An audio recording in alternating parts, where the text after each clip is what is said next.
下呢個中式嘅新娘造型咧，個髮型方面有啲乜嘢特別㗎？我覺得最緊要咧就係要盤起啲頭髮，因為你中式衫咧多數都係企領嘅，咁樣盤起咧就似翻中國嘅家嫂，整齊啲咯。個感覺即係俾人覺得係穩重啲啊！冇錯啦。咁其實仲會要加啲乜嘢飾物落去㗎？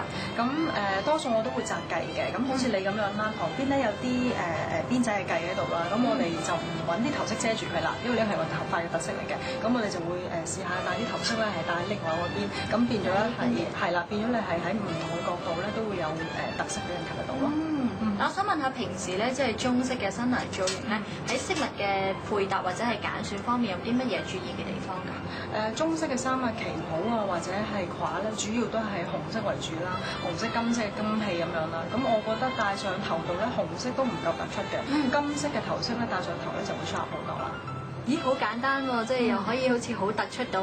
但係其實咧，我知道除咗預備咗呢一個金色嘅髮飾之外，仲有一對耳環啦。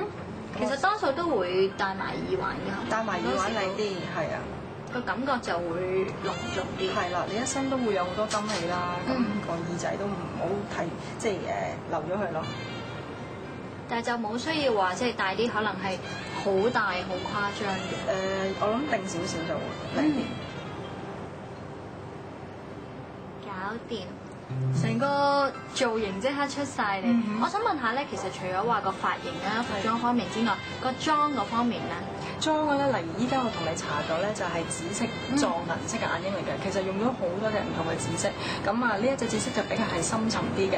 咁起碼你着咗個褂之後咧，都唔會好似好靚咁啦，都帶翻啲潮流嘅元素咯。即係唔使話着紅色褂，又要全個妝都紅色為主，唔一定嘅。最緊要係帶出隻眼嘅神采、精神嘅，咁就可以㗎啦。唔該晒 Grace。唔該。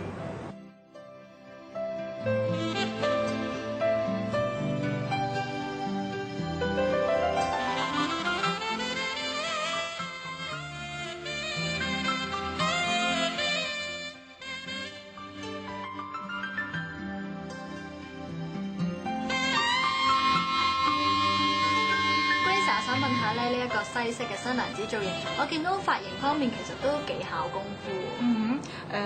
呢一個感覺就會比較 trendy 啲，咁啊有型啲嘅，係主要將你頭頂上嘅頭髮夾攣咗啦，然之後咧再炒亂，咁有啲凌亂味嘅感覺咯。咁依家你睇落去咧，可能會覺得寡啲嘅，一加咗頭飾咧，個感覺又爭好遠。咦，今日會加啲咩頭飾咧？我今日咧就試下同你戴一個透明嘅蝴蝶，咁因為上邊有好高嘅頭髮啦，你可以攞喺個蝴蝶，咁個效果會出嚟好好。然之後再加一啲呢啲嘅鋁鐵線啊，咁等個效果會覺得嘥白啲咯。哦，好啊。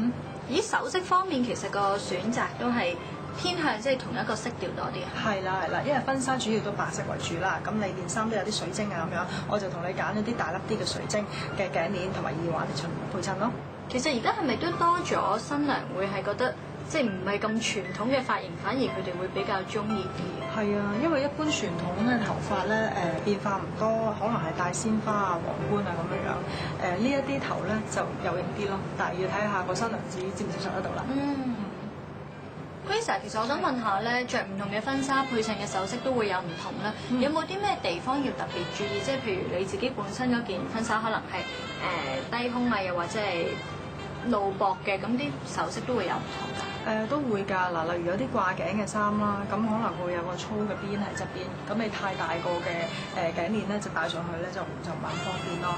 同埋其次你都要襯件衫，你都要襯翻你自己面型啦。咁例如你條頸咧都 OK 嘅，夠長嘅，咁可以揀啲粗卡個款啊。但係如果你話頸型比較短嗰啲女仔咧，就唔可以戴得太高嗰啲粗卡啦。如果唔係，好似嗰條頸俾人綁住咗，唔係好舒服咯。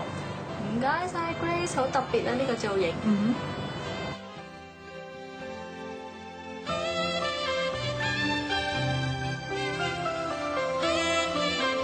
為咗確保各位準新娘子可以得到最優質嘅服務，同埋保障客人嘅私隱，佢哋喺同一時間只會招待一位準新娘，所以預約係必須㗎。我呢個造型夠唔夠晒靚咧？係啦，想提一提大家喎，呢一度咧暫時只係提供咧新娘嘅造型服務啫。至於準新郎，唔好意思啦，唯有坐喺度等下你哋漂亮嘅新娘子咧。